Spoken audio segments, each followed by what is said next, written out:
Shalom, puji nama Tuhan. Kembali kita bersyukur kalau hanya oleh karena kasih setia Tuhan kita boleh ada sampai saat ini. Dan hanya oleh karena kasih setia Tuhan kita boleh diberikan kesempatan untuk beribadah pada saat ini. Kita mau masuk dalam hadirat-Nya yang kudus.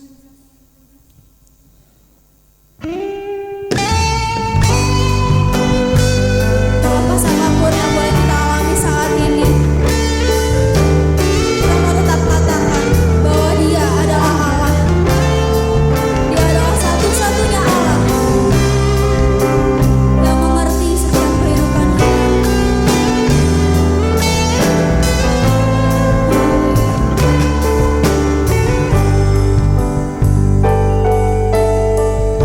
Sama-sama katakan, betapa dahsyat Engkau Tuhan, pencipta segala yang ada,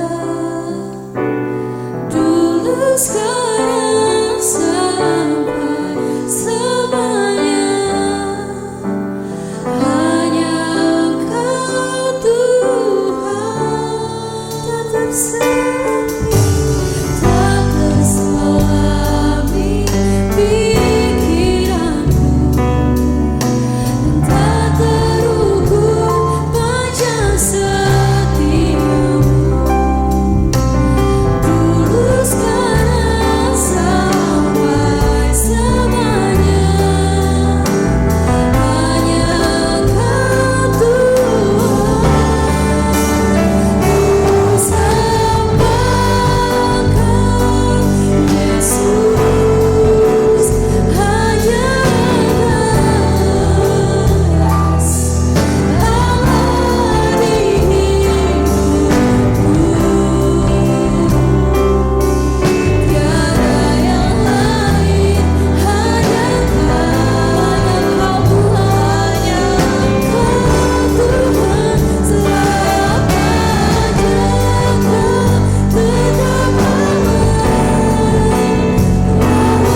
jemaat Tuhan,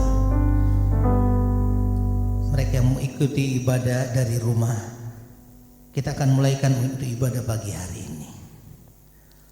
Pertolongan kita ialah dari Tuhan yang menjadikan langit dan bumi, dan Engkau Allah yang tidak pernah meninggalkan perbuatan tangan-Mu yang ajaib.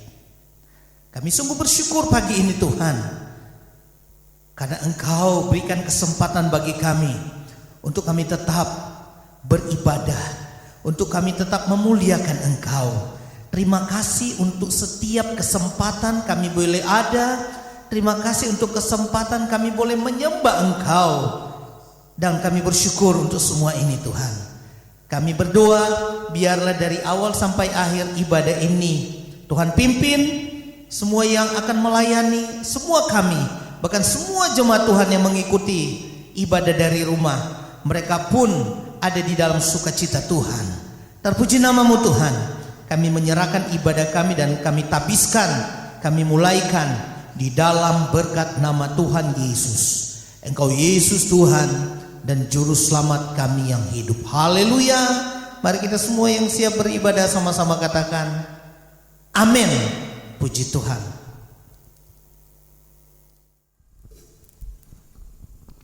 Masih tetap memuji nama Tuhan. Kita mau percaya apapun yang terjadi dalam kehidupan kita, semua hanya oleh karena berkat kemurahan-Nya.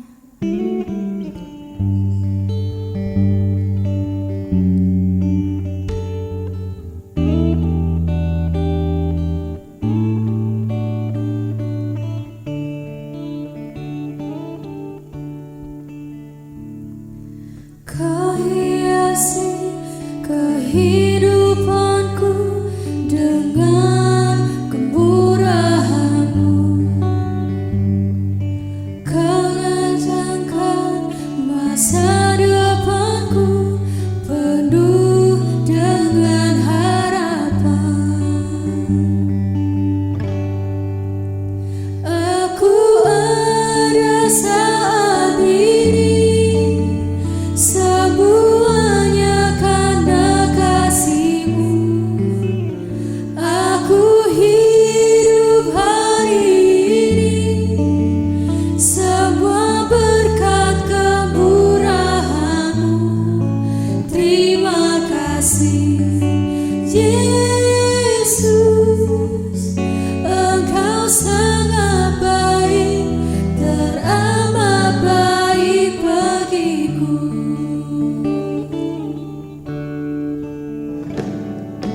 Kau hiasi kehidupanku dengan kemurahan-Mu.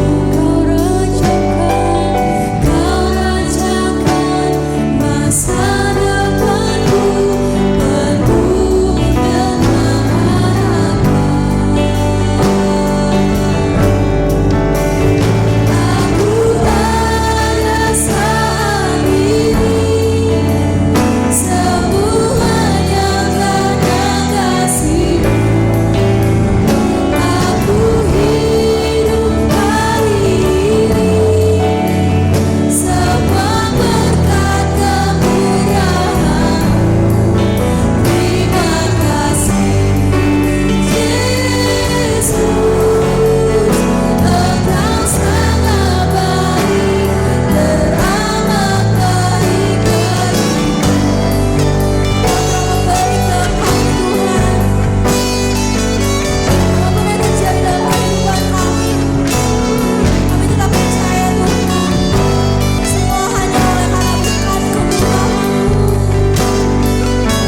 masih tetap bersyukur pada hari ini kita siap untuk memuji Tuhan. Mari kita angkat satu pujian.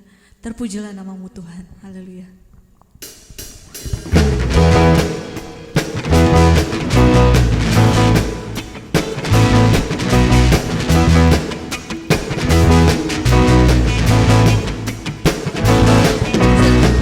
Terpujilah namamu Tuhan. Ajarkan kemuliaan. Satu suara kami nyatakan Terjamu berkat selamanya. Terpujilah namamu Tuhan. Terpujilah namamu Tuhan. Kuat dan penuh kuat dan penuh keagungan. Satu hati kami nyatakan Kerajaanmu kekal selamanya.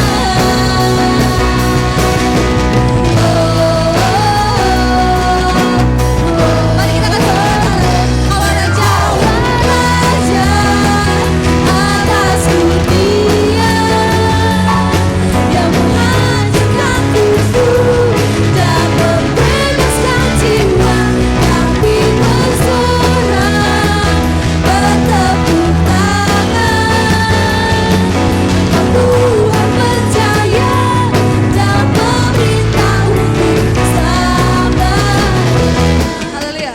Angkat pujian ini kembali kita katakan terpujilah namamu Tuhan. Terpujilah namamu Tuhan. Ajar dan penuh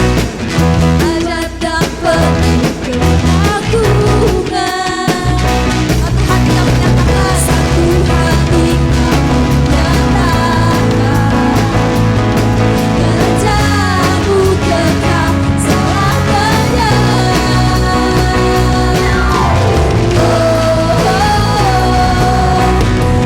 Mari kita katakan Engkaulah Raja atas dunia yang menghancurkan kufur dan membebaskan jiwa. Kami bersorak bertepuk tangan.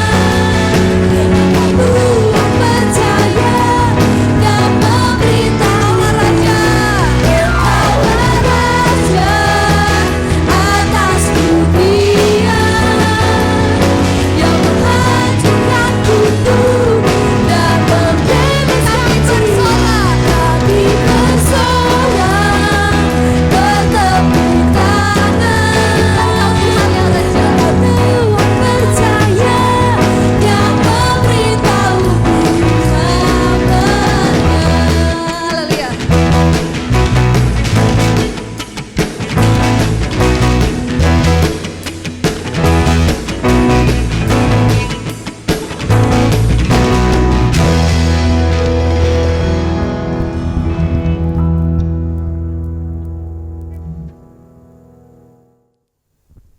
Masih tetap bersemangat, kita angkat satu pujian lagi. Denganmu Tuhan. Haleluya.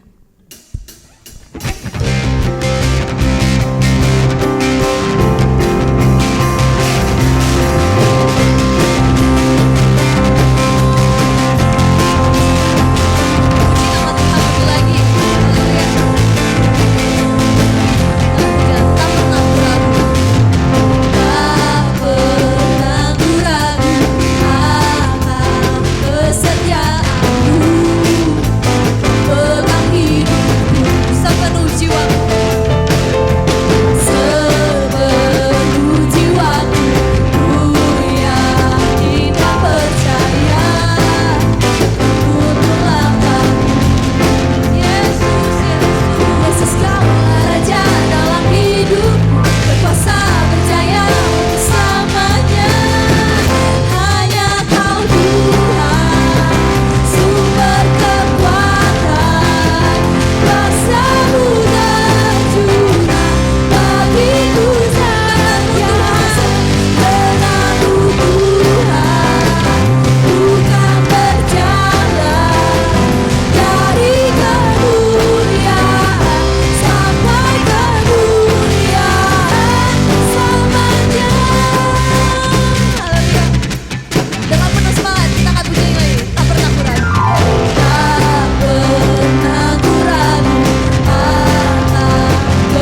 Haleluya, tiba saatnya kita akan mendengarkan firman Tuhan. Kita mau siapkan hati kita. Kita mau katakan, aku mengasihi Engkau Yesus. Haleluya.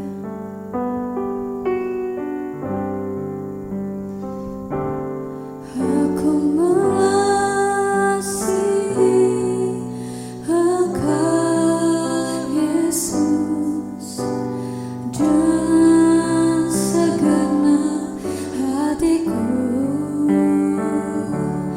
Aku mengasihi Engkau Yesus dengan segenap jiwaku. Ku renungkan firman-Mu siang dan malam. Ku pegang perintah-Mu dan ku lakukan. Engkau tahu ya Tuhan, tujuan hidupku hanyalah untuk menyenangkan hati-Mu. Dengan lebih sungguh kita katakan, aku mengasihi Engkau Yesus. Aku mengasihi Engkau Yesus dengan segenap hatiku. Aku mengasihi Engkau Yesus dengan segenap jiwaku. Renungkan firman-Mu siang dan malam. Ku pegang perintah-Mu dan ku lakukan. Engkau tahu ya Tuhan, tujuan hidupku hanyalah untuk menyenangkan Renungkan firman-Mu siang dan malam. Ku pegang perintah-Mu dan ku lakukan. Kau tahu ya Tuhan, ya Tuhan, tujuan hidupku hanyalah untuk menyenangkan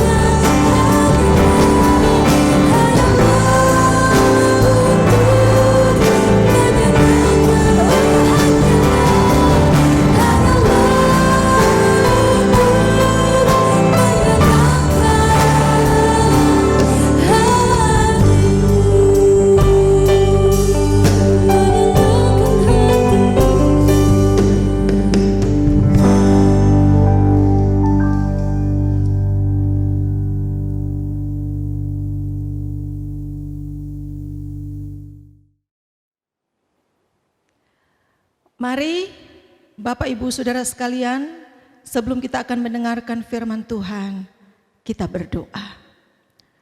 Terima kasih Tuhan.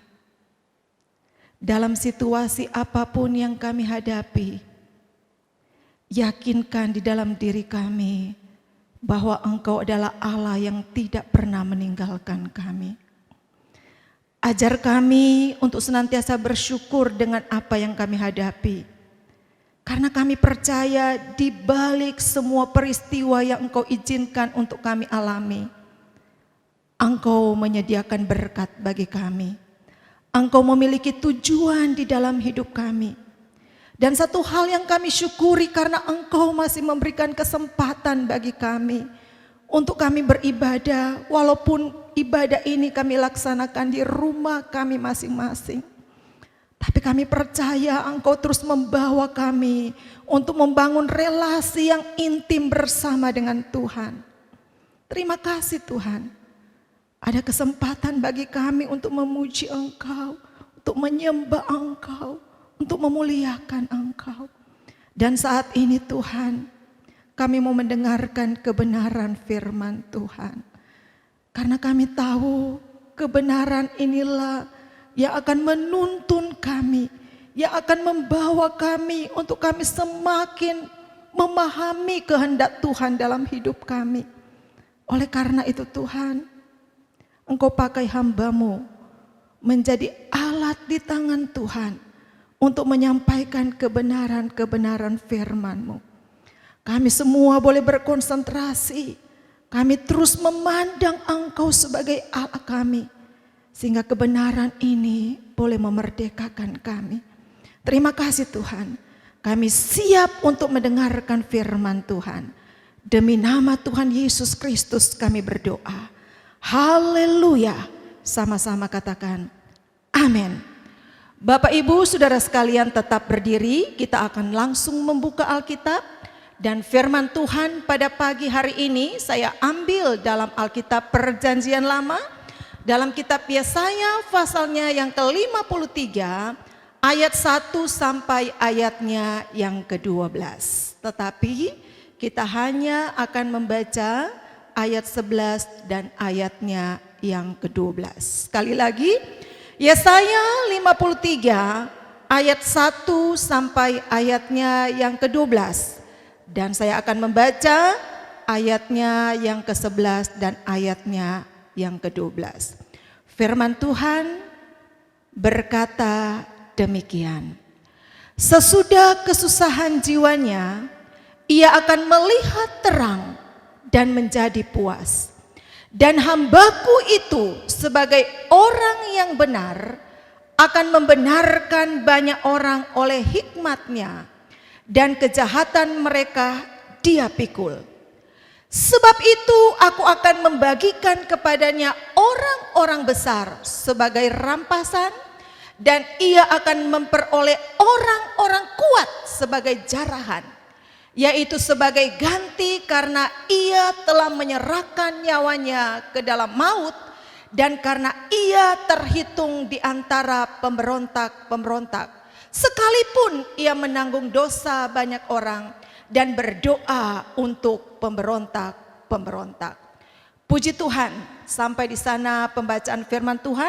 Silakan duduk. Shalom semuanya. Apa kabar hari ini? Saya percaya sebagai orang percaya kita tetap terpelihara di dalam Tuhan. Walaupun kita menghadapi situasi, kondisi, peristiwa-peristiwa yang tidak mengenakan, tetapi satu keyakinan kita bahwa Tuhan sedetik pun tidak pernah meninggalkan kita. Ini adalah keyakinan kita sebagai orang percaya. Bapak Ibu Saudara sekalian, saya percaya kita itu punya banyak sekali rencana. Kita itu punya banyak harapan. Kita punya banyak impian. Tetapi kemudian kita perlu mengakui bahwa ternyata semua rencana kita, impian kita, harapan kita itu tidak selamanya sesuai dengan realita yang kita hadapi. Saya kasih contoh. Seharusnya dalam beberapa hari ini dari tanggal 20 sampai dengan tanggal 2 April tahun 2020 kami itu kaum wanita pusat harus ada di Papua dalam rangka program dari kaum wanita Papua untuk mengadakan Women's Camp dan juga KKR. Dan ini sudah direncanakan jauh sebelumnya. Bahkan saya ingat waktu pertama kali saya terpilih menjadi ketua kaum wanita pusat, Papua adalah yang pertama mengundang kami untuk datang di Papua. Artinya rencana untuk berkunjung di sana jauh sebelumnya. Sudah direncanakan. Panitia sudah bekerja. Bulan Januari, Februari kemarin saya telepon dengan ketua kaum wanita yang ada di Papua, mencari tahu kerja dari panitia di sana. Semuanya sudah oke. Bahkan kami sudah persiapan untuk beli tiket untuk supaya kami bisa berkunjung di Papua.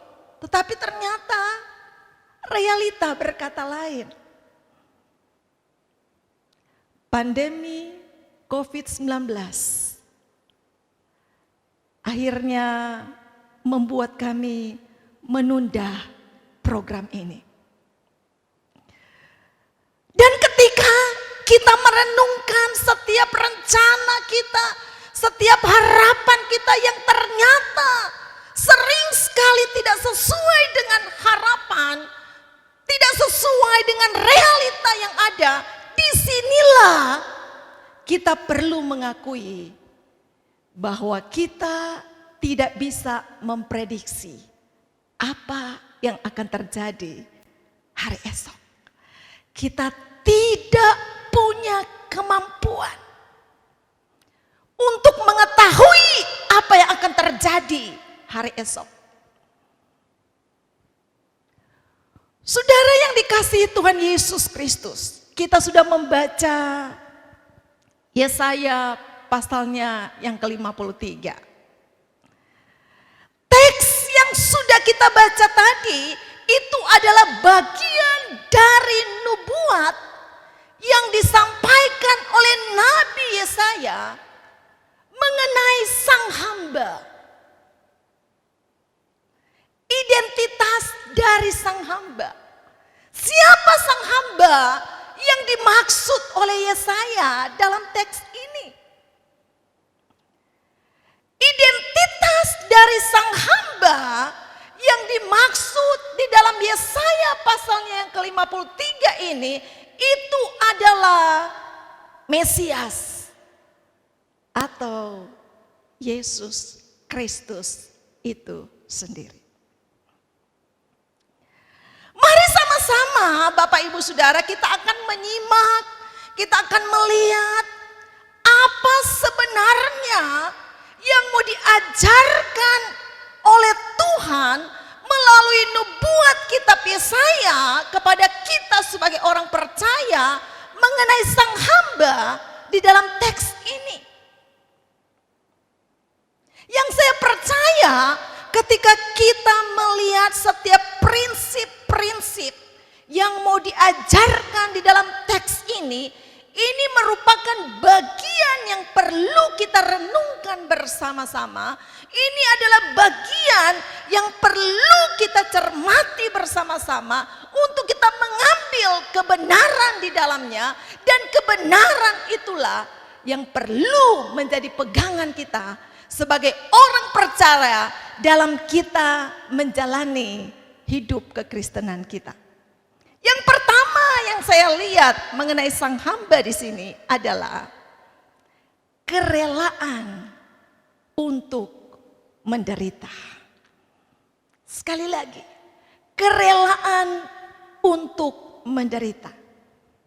Dan kalau kita memperhatikan di pasal 53 ini, kemudian Yesaya menggambarkan penderitaan seperti apa yang dialami oleh sang hamba.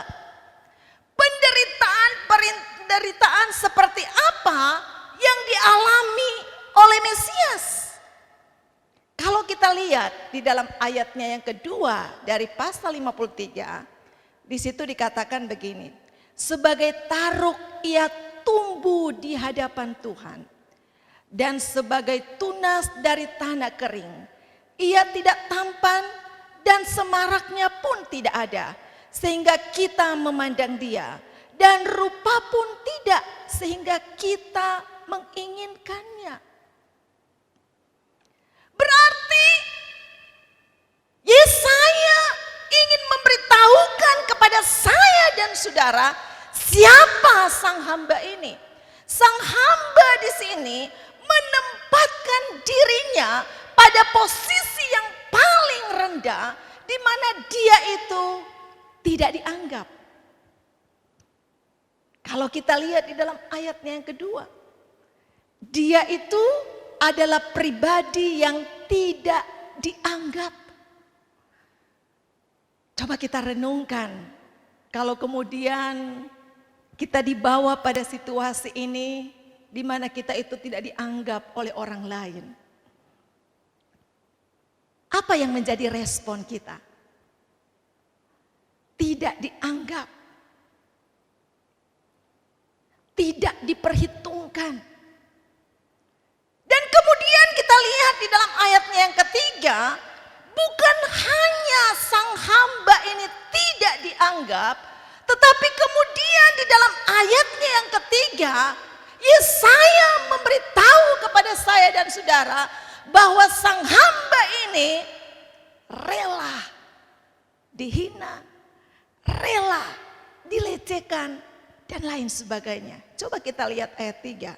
Dikatakan ia dihina dan dihindari orang.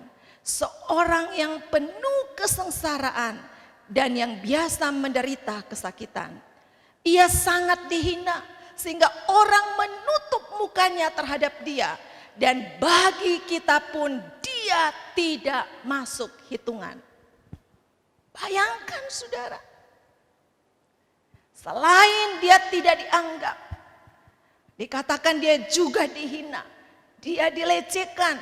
Berarti sang hamba ini mengalami penderitaan secara psikis, tetapi bukan hanya sekedar penderitaan secara psikis yang dialami oleh sang hamba, tetapi kemudian kita melihat Yesaya memberitahu kepada saya dan saudara bahwa sang hamba ini juga menderita secara fisik. Kita lihat di dalam ayatnya yang kelima, kemudian dikatakan, tetapi dia tertikam oleh karena pemberontakan kita. Dia diremukkan oleh karena kejahatan kita. Dia tertikam, kemudian dia diremukkan.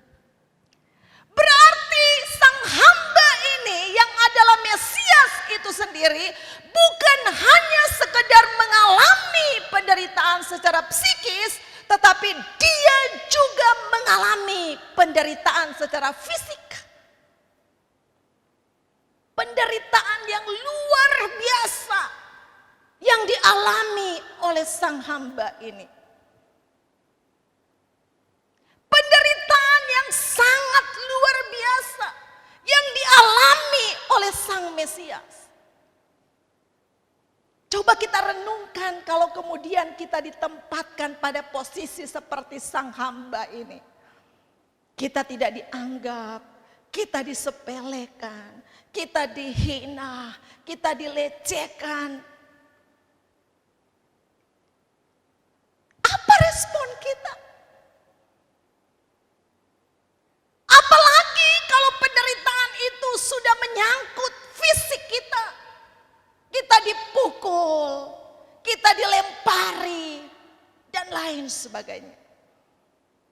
Tetapi satu hal yang ingin Tuhan ajarkan kepada saya dan saudara, bagaimana sang hamba ini, walaupun dia mengalami penderitaan secara psikis, walaupun dia mengalami penderitaan secara fisik, tetapi satu hal yang diperlihatkan kepada saya dan saudara, satu hal yang digambarkan buat saya dan saudara, betapa sang hamba ini rela untuk menderita. Sang hamba rela untuk menderita. Saudara-saudara, dalam perjalanan hidup kita, banyak hal yang kita alami. Tantangan, permasalahan, penderitaan dan lain sebagainya. Tetapi yang paling penting yang perlu kita pikirkan dalam hal ini adalah bagaimana kita meresponi penderitaan itu.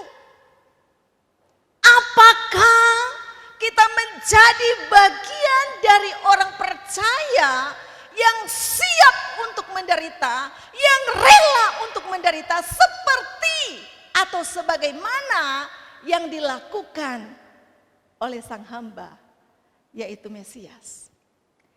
Rela untuk menderita. Siap ditempatkan pada posisi yang paling rendah. Dihina, dilecehkan, tidak dianggap, ditikam, diremukkan, dan lain sebagainya.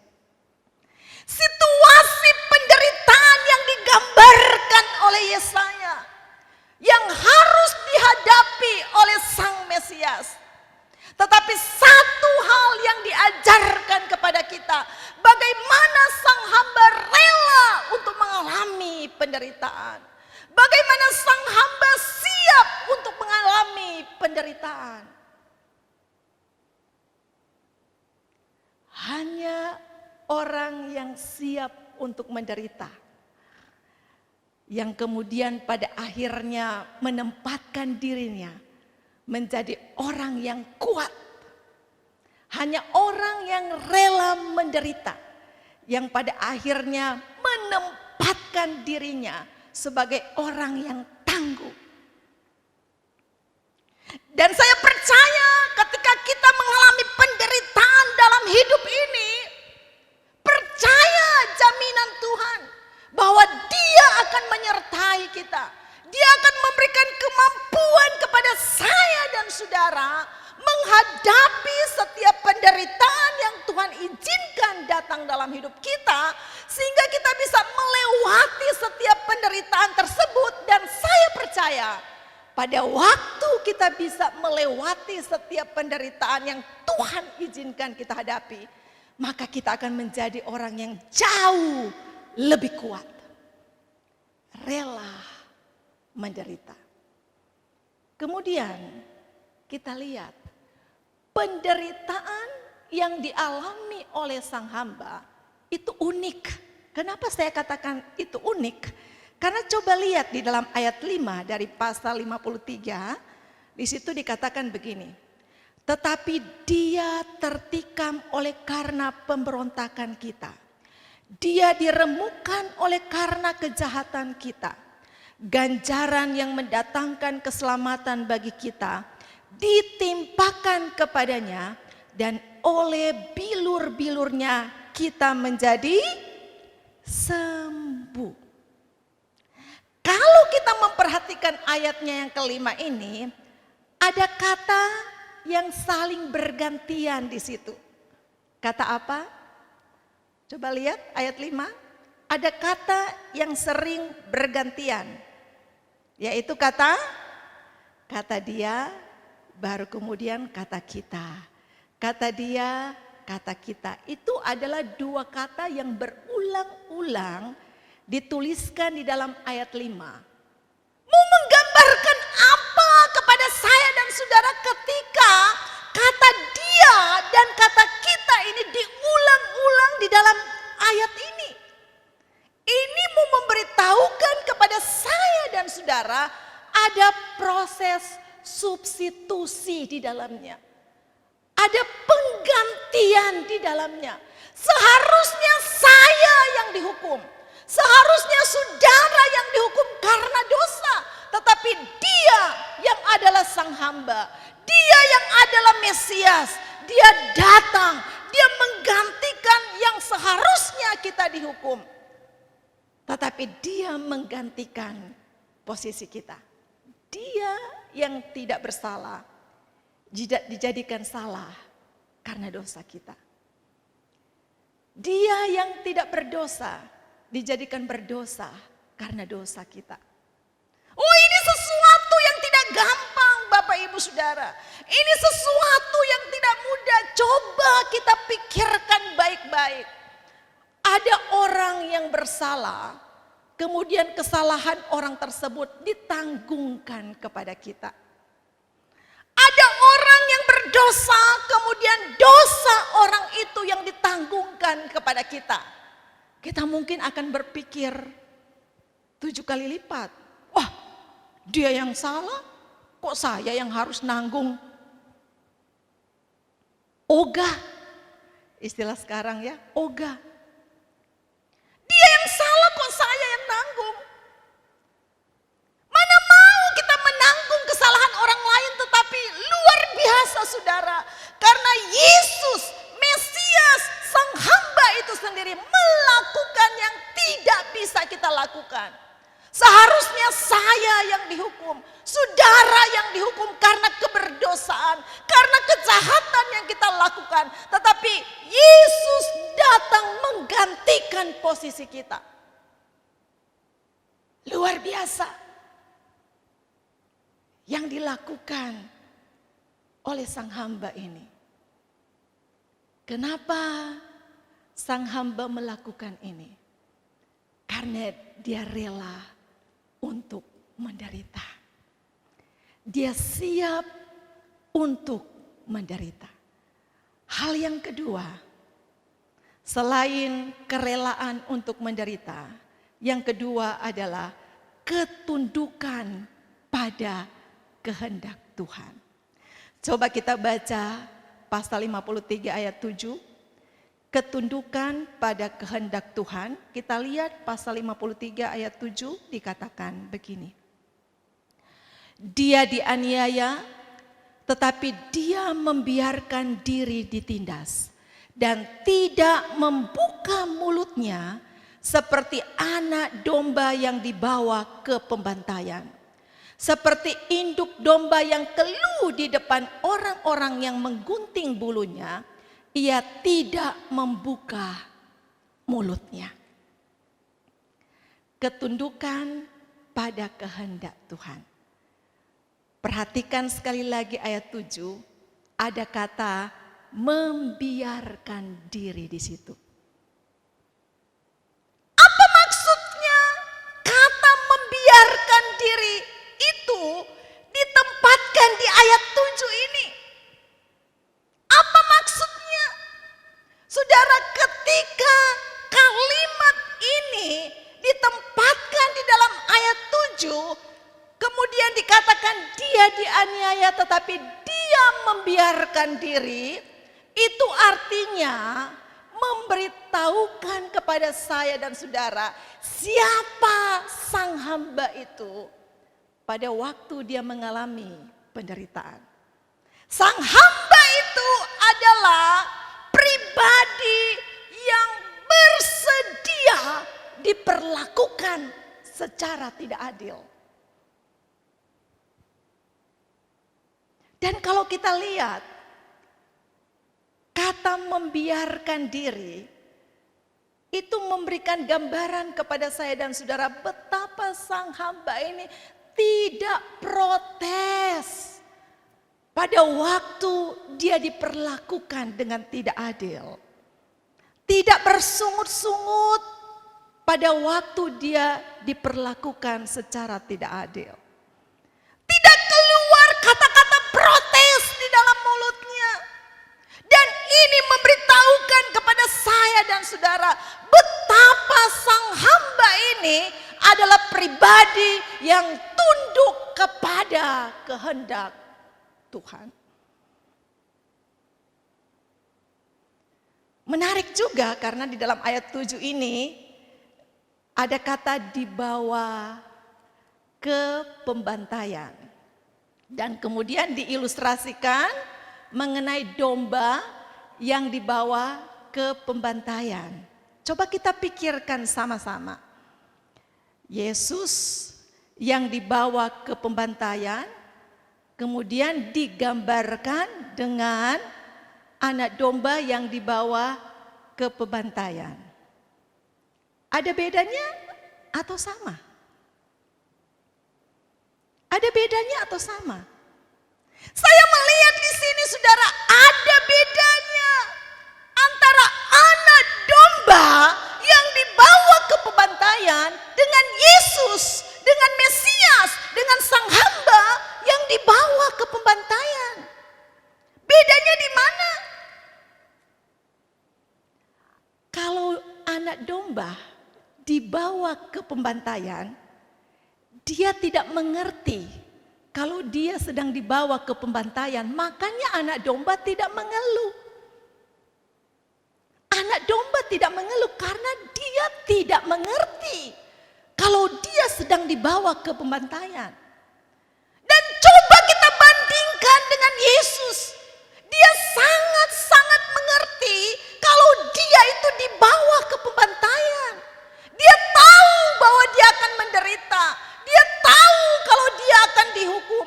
Dia tahu kalau dia akan disalibkan. Dia tahu kalau dia akan mati. Tetapi yang menarik di sini, Yesus tidak mengeluh pada waktu dia dibawa ke pembantaian. Pertanyaannya, kenapa Yesus tidak mengeluh? Kenapa Yesus tidak protes? Kenapa Yesus tidak bersungut-sungut? Tidak ada keluhan yang muncul dalam mulut Yesus. Kenapa dia tidak mengeluh? Jawabannya sederhana. Karena Yesus menempatkan diri pada posisi bahwa ia tunduk pada kehendak Tuhan. Dia tunduk pada kehendak Bapa. Ketundukan pada kehendak Bapa inilah yang membuat Sang Mesias tidak mengeluh ketika dia dibawa ke pembantaian. Bagaimana dengan kita? Kita sudah memiliki banyak sekali pengalaman dalam kita menjalani kehidupan kekristenan kita. Banyak hal yang sudah kita alami, peristiwa demi peristiwa, pengalaman demi pengalaman. Dan pada waktu Tuhan izinkan kita mengalami situasi yang tidak nyaman, pada waktu Tuhan menempatkan diri kita pada penderitaan demi penderitaan yang harus kita hadapi. Pertanyaannya, apakah engkau mengeluh atau tidak? Apakah engkau memberontak dan kemudian berkata, Tuhan engkau tidak adil. Tuhan engkau tidak sayang saya. Tuhan engkau tidak mengasihi saya. Apakah kita menempatkan diri pada bagian orang-orang yang mengeluh karena penderitaan yang Tuhan izinkan untuk kita hadapi?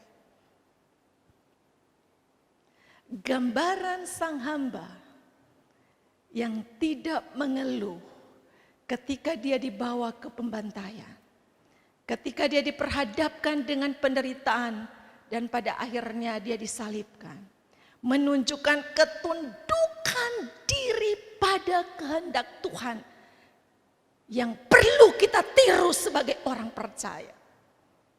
Tunduk pada kehendak Tuhan.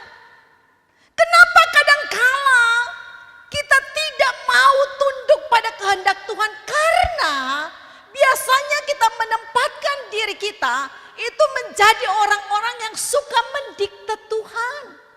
Kita atur Tuhan maunya seperti apa yang kita mau, yang harus jadi. Sehingga kemudian kalau sesuatu yang kita inginkan tidak terjadi, kita kemudian mengeluh, kita protes, kita salahkan Tuhan. Kemudian kita berkata, Tuhan engkau tidak adil. Tuhan engkau tidak mengasihi saya. Engkau membiarkan saya. Di mana engkau Tuhan? Biasanya kita melakukan itu karena kita suka atur Tuhan.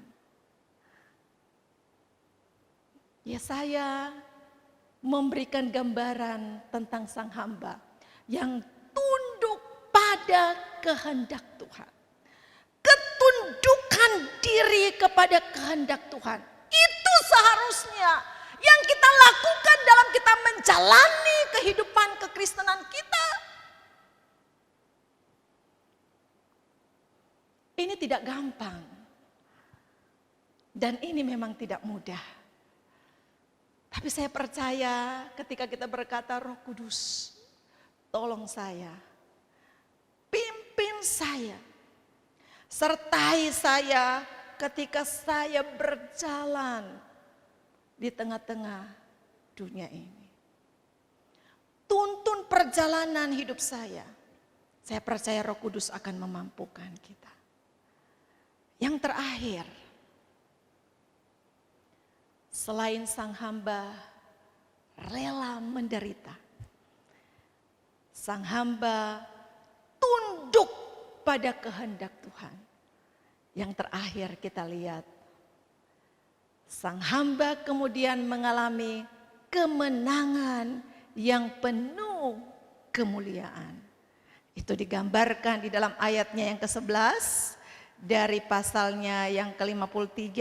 Saya baca sekali lagi ayat 11. Sesudah kesusahan jiwanya.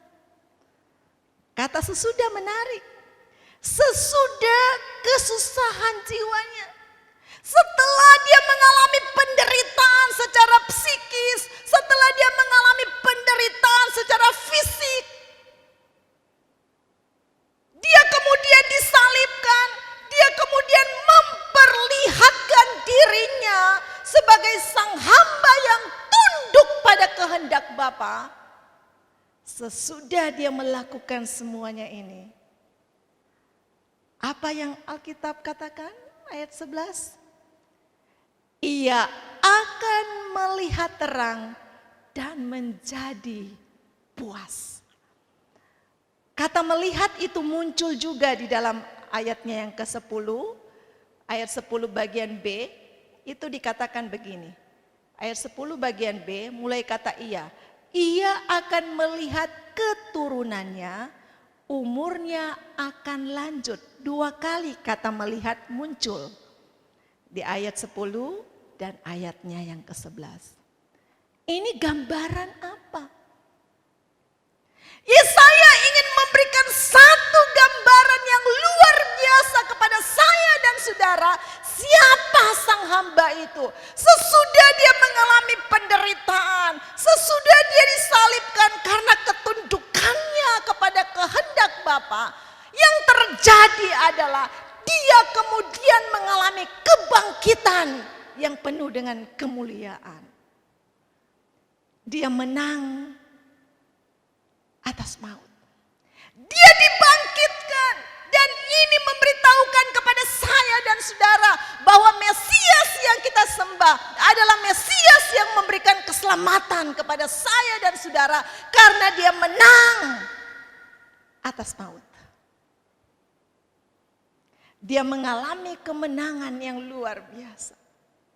Sampai kemudian dia menikmati janji-janji dari Tuhan. Ayat 12 dikatakan, sebab itu aku akan membagikan kepadanya orang-orang besar sebagai rampasan. Dan ia akan memperoleh orang-orang kuat sebagai jarahan, yaitu sebagai ganti karena ia telah menyerahkan nyawanya ke dalam maut. Dan karena ia terhitung di antara pemberontak-pemberontak, sekalipun ia menanggung dosa banyak orang dan berdoa untuk pemberontak-pemberontak. Setelah dia mengalami penderitaan, dia disalibkan, dia tunduk pada kehendak Bapa, dia kemudian mengalami janji-janji Tuhan. Dia dibangkitkan, dia mengalami kemenangan. Saudara, saya percaya apapun yang engkau hadapi, itu semua dalam kedaulatan Tuhan. Tuhan yang pegang kendali hidup kita. Tuhan yang berdaulat penuh atas hidup kita. Yang perlu kita lakukan adalah setia pada proses. Taat pada proses. Karena sesungguhnya hasil Tuhan yang menentukan. Kita akan mengalami kemenangan-kemenangan dari Tuhan. Tetapi kemenangan-kemenangan dari Tuhan bukan berarti engkau tidak melewati penderitaan. Engkau perlu mengalami berbagai penderitaan dalam hidupmu supaya engkau bisa menjadi pribadi yang kuat. Engkau perlu tunduk pada kehendak Tuhan supaya engkau tidak menjadi orang yang suka mengeluh, suka protes, suka menyalahkan Tuhan, suka menyalahkan orang lain.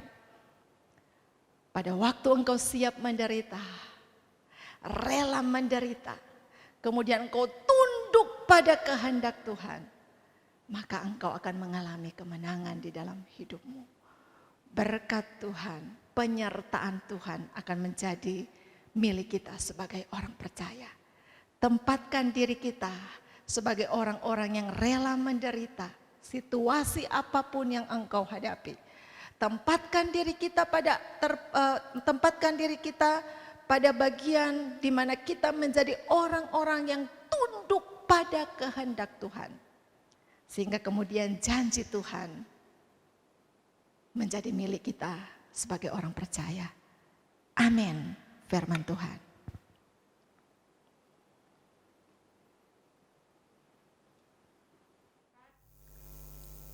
Puji Tuhan, kita sudah mendengarkan kebenaran firman Tuhan.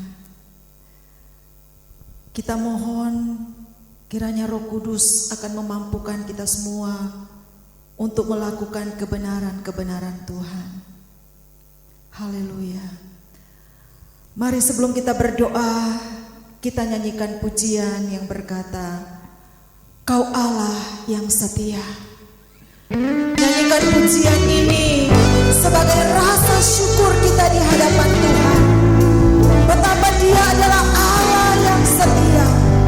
Dia berkorban bagi saya dan saudara. Sama-sama katakan, Kau Bapa yang setia. Allah yang setia,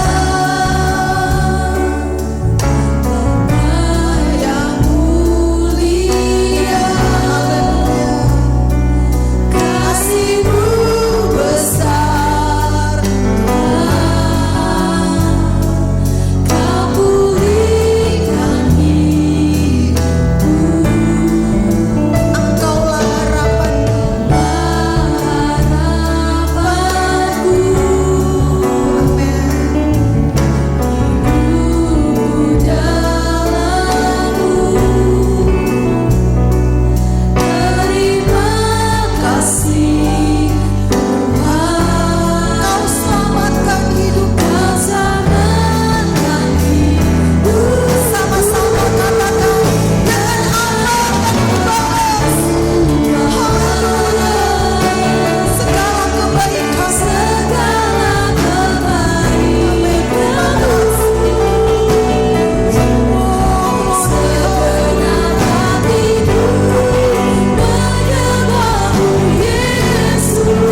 yang Engkau boleh buktikan di dalam hidup kami. Anugerah-Mu yang sempurna yang Engkau boleh berikan buat kami semua. Engkau menyelamatkan kami, Engkau menggantikan kami orang-orang yang berdosa. Terima kasih Tuhan, terima kasih untuk segala kebaikan-Mu yang Engkau boleh nyatakan bagi kami. Ini hidup kami Tuhan, kami persembahkan hidup kami untuk memuliakan Engkau. Kami persembahkan hidup kami untuk melayani Engkau. Pakai kami Tuhan, pakai kami semua Tuhan, menjadi alat di tangan Tuhan. Terima kasih Tuhan, terima kasih Tuhan. Kami boleh menikmati kebenaran firman Tuhan. Firman Tuhan yang boleh mengingatkan kepada kami semua betapa besarnya kasih-Mu dalam hidup kami. Firman-Mu yang mengingatkan kami semua betapa sempurnanya pengorbanan-Mu bagi kami. Kau menyelamatkan kami semua. Terima kasih Tuhan, terima kasih. Kami bersyukur untuk firman-Mu yang Kau boleh beritakan bagi kami semua. Ajar kami Tuhan, supaya kami bukan hanya menjadi pendengar firman, tapi kami mohon mampukan kami semua untuk menjadi pelaku-pelaku firman. Ini kami semua Tuhan, hamba-hamba-Mu, jemaat-Mu. Engkau yang lebih memahami apa yang kami alami saat ini. Engkau yang lebih mengerti apa yang sedang kami alami saat ini. Tapi kami percaya situasi apapun yang Engkau izinkan untuk kami hadapi, Engkau punya tujuan dalam hidup kami. Engkau punya rencana yang indah dalam hidup kami. Oleh karena itu Tuhan, kami mohon belas kasihan-Mu. Kuatkan kami, teguhkan kami, berikan kami punggung yang kuat untuk kami memikul setiap pergumulan demi pergumulan, penderitaan demi penderitaan yang Kau izinkan untuk kami hadapi. Tuhan, kami berdoa, mungkin saat ini ada di antara kami yang sedang dalam keadaan sakit. Kami percaya Engkau adalah penyembuh kami. Kami mohon kiranya Engkau menolong kami Tuhan. Kiranya Engkau menyembuhkan kami dengan kuasa-Mu yang sempurna. Bilur-bilur Tuhan Yesus kiranya menyembuhkan kami. Mungkin di antara kami ada yang sedang bergumul, menghadapi begitu banyak persoalan dalam pekerjaan kami, dalam pelayanan kami. Kami mungkin yang sedang mengalami masalah konflik dalam keluarga, dalam rumah tangga kami. Tuhan, kami mohon kiranya belas kasihan-Mu dinyatakan atas kami. Roh Kudus kiranya memberikan hikmat bagi kami. Roh Kudus kiranya memberikan kemampuan bagi kami, untuk kami bisa menghadapi setiap pergumulan kami, untuk kami bisa menghadapi setiap masalah tantangan yang kami hadapi dalam pekerjaan kami, dalam pelayanan kami, dalam keluarga kami. Tolong kami Tuhan, berteguh iman kami dengan persoalan yang Engkau izinkan kami hadapi. Kami percaya kami keluar dengan iman yang semakin diproses oleh Tuhan. Kami mengalami kemenangan dari Tuhan. Tuhan, kami menyerahkan setiap keperluan kebutuhan kami ke dalam tangan Tuhan. Dan kami percaya Engkau pemelihara hidup kami. Engkau tidak tinggalkan kami dan Engkau tidak biarkan kami. Di hari-hari ke depan, dalam perjalanan hidup kami selanjutnya, kami percaya Engkau Allah Immanuel menyertai kami. Iman kami semakin diperteguh oleh Tuhan. Iman kami semakin dikuatkan oleh Tuhan. Berkatilah kiranya semua kami yang ada pada saat ini. Berkat-berkat rohani kiranya turun atas kami, sehingga hidup kami semakin hari semakin berkenan dan memuliakan Tuhan. Terima kasih Bapa. Kami bersyukur untuk kebenaran-Mu. Demi nama Tuhan Yesus Kristus kami berdoa. Haleluya, haleluya. Sama-sama katakan amin. Puji Tuhan, Tuhan memberkati kita semua. Puji nama Tuhan, tiba saatnya kita akan memberikan yang terbaik untuk Tuhan. Kita mau katakan kecaplah dan lihatlah.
Persembahan yang telah kami berikan, biarlah persembahan ini Tuhan berguna untuk kemuliaan-Mu Tuhan.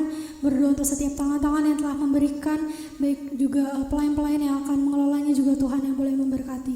Terima kasih Tuhan, di dalam nama-Mu kami sudah berdoa dan kembali mengucap syukur. Haleluya, amin.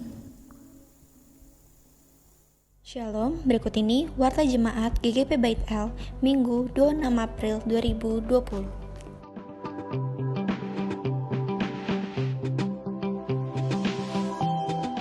Gembala Majelis dan Jemaat mengucapkan selamat ulang tahun kepada Bapak Junara Tamba 26 April 2020, Saudara Sandro Fiandi Kuahati 26 April 2020, Bapak Marjono 27 April 2020, Adik Seonil Sahanaya 27 April 2020, Adik Kezra Injil Bun 28 April 2020, dan Ibu Trite Handayani 29 April 2020. Tetap sukacita, semakin semangat, taat dan setia dalam mengiring Tuhan.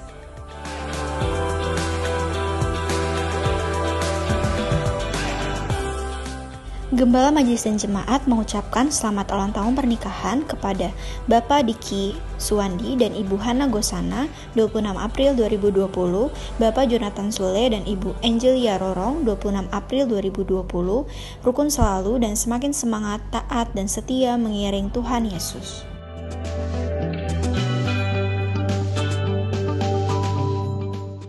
Kebaktian Umum dan Perjamuan Kudus Online, Minggu 3 Mei 2020 dengan pembicara Pendeta Romi S. Palit MTH, musik dan worship leader oleh tim MPS. Jadwal pendalaman Alkitab untuk PA Pos 1 Depok 2 hari Selasa 28 April 2020 jam 7 malam dengan pembicara Pendeta Muda Surtiono MTH. PA Pos 3 Depok Timur Simpangan dan Raden Saleh hari Selasa 28 April 2020 jam 7 malam dengan pembicara Pendeta Pembantu Edward Simanjuntak Espak. Untuk PA Pos 2 Depok 1 dan Depok Lama hari Jumat 1 Mei 2020 jam 7 malam dengan pembicara Pendeta Muda Matilda Kuahati MTH.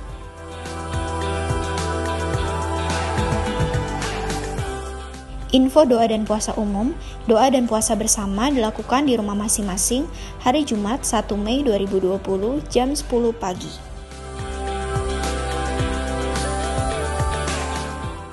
Info bendahara, persembahan atau kolekte dan perpuluhan dikumpulkan masing-masing keluarga, dimasukkan dalam amplop dan diserahkan ke gereja atau melalui transfer ke rekening Bendahara Majelis BNI 02486800404 atas nama James H. Mantap.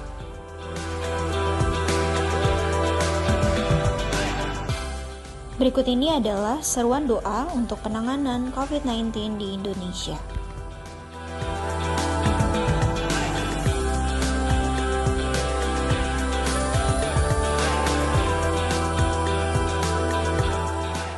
Selamat hari Minggu, Tuhan Yesus memberkati.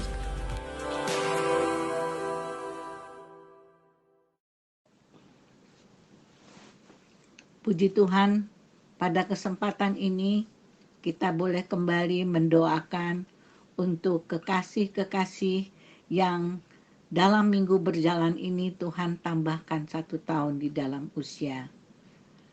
Bapa yang ada di dalam surga, kami mau membawa Tuhan kekasih-kekasih kami, Bapak Junara Tamba yang tanggal 26 April berulang tahun.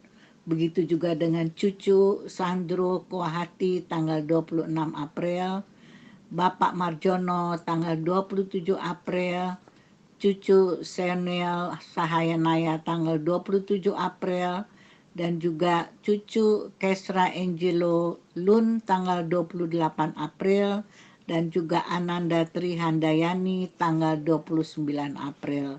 Terima kasih Tuhan atas pemeliharaan Tuhan dan perlindungan Tuhan sepanjang umur hidup mereka.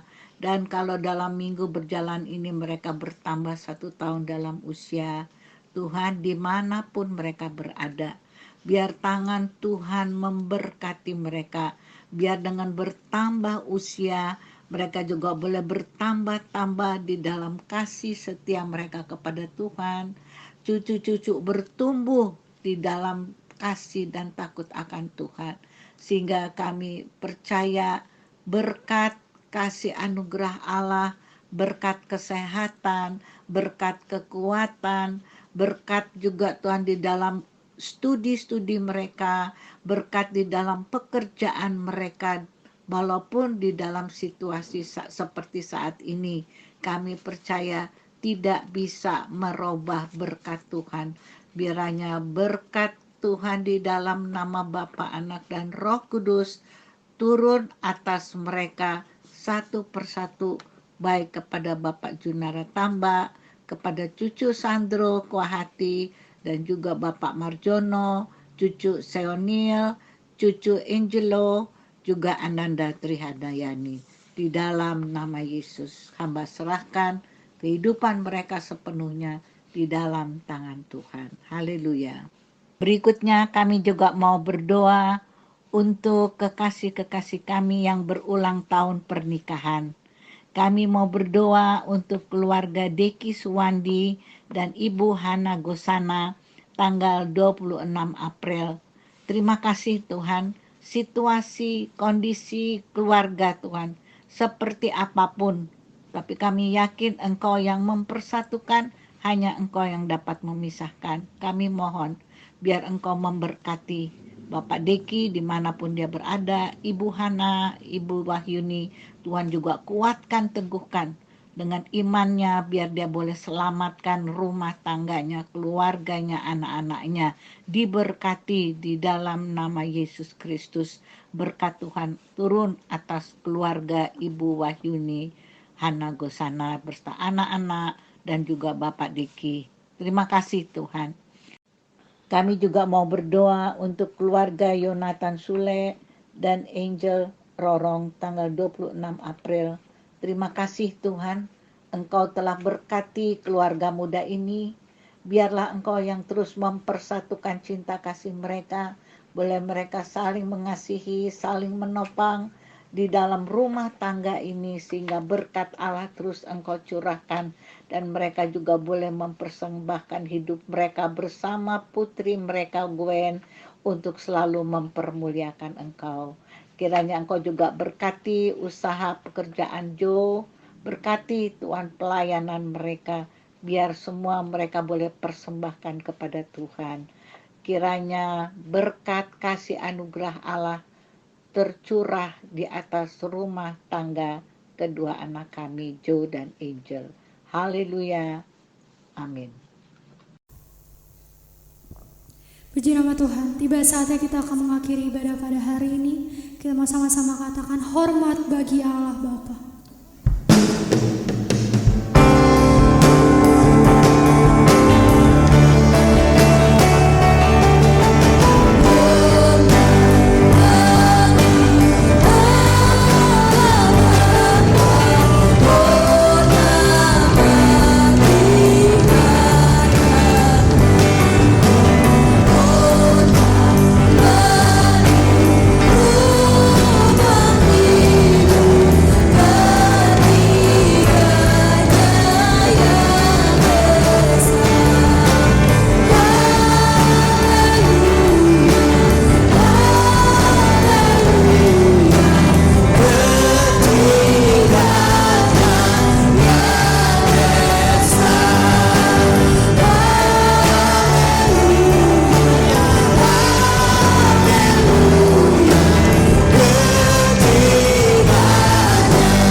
Kami bersyukur kepada Tuhan yang sudah memimpin dan memberkati kami semua. Saatnya kami akan terima berkat-Mu Tuhan. Mari semua jemaat Tuhan, angkatlah tangan-Mu dan terimalah berkat Tuhan. Dan aminkan setiap berkat Tuhan yang kita terima pagi hari ini. Tuhan memberkati engkau dan melindungi engkau. Tuhan menyinari engkau dengan wajah-Nya dan memberi engkau kasih karunia. Dan Tuhan menghadapkan wajah-Nya kepadamu dan memberi engkau damai sejahtera. Dan biarlah kiranya kasih dari Allah Bapa, anugerah dalam anaknya Tuhan Yesus Kristus, dan dalam persekutuan Roh Kudus akan terus menyertai kita sekalian saat ini sampai Maranatha, Yesus Tuhan datang kedua kali. Haleluya.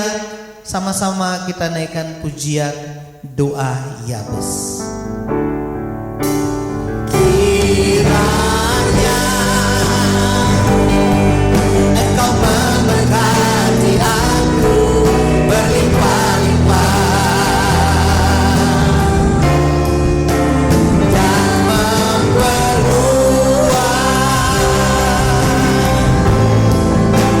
daerahku.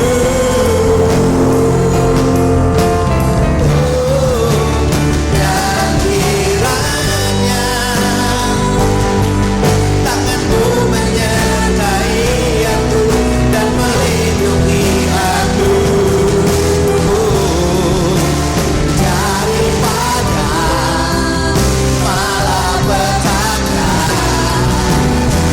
sehingga kesakitan tidak menimpa aku, daripada malapetaka, sehingga kesakitan tidak menimpa aku.